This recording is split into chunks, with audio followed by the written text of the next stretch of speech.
नमस्ते friends. तर आज आपण जाणून घेऊया संक्रांतीबद्दल. मकर संक्रांतीला या रंगाचे कपडे घालू नयेत, तर या 6 गोष्टींचा वापर चुकून करू नका.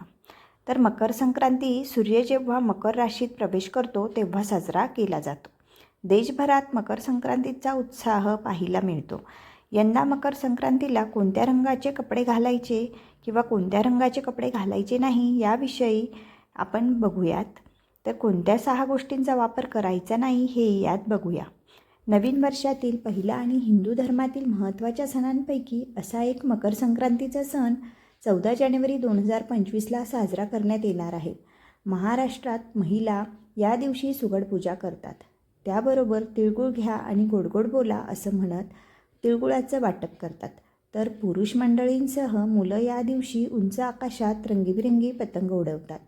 मकर संक्रांतीला काळ्या रंगाचे कपडे परिधान करणे शुभ मानले जाते, पण काळ्या रंगासोबत इतर रंगाचे कपडे किंवा महिला साड्या नेसतात. तर यंदा मकर संक्रांतीला कोणत्या रंगाचे कपडे परिधान करायचे नाहीत हे पाहूया. तर कुठल्या रंगाचे कपडे ह्या मकर संक्रांतीला घालायचे नाहीत ते बघूयात.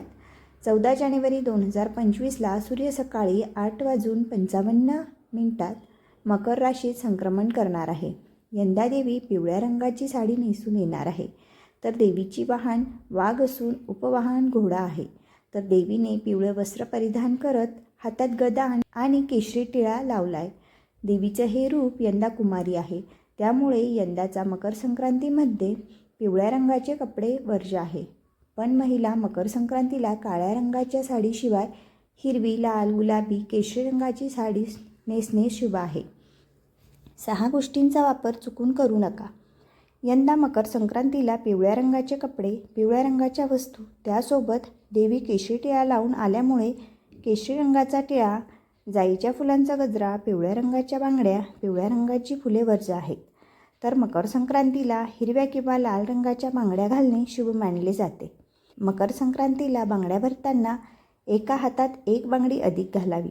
त्याशिवाय मकर संक्रांतीला लाखेच्या बांगड्यांना महत्त्व आहे, त्यामुळे यंदा नक्की लाखेच्या बांगड्या घाला. तर मकर संक्रांतीला यावर्षी पिवळा रंग वर्ज्य आहे. पिवळा रंग सोडून तुम्ही कुठल्याही रंगाची साडी नेसू शकतात. धन्यवाद.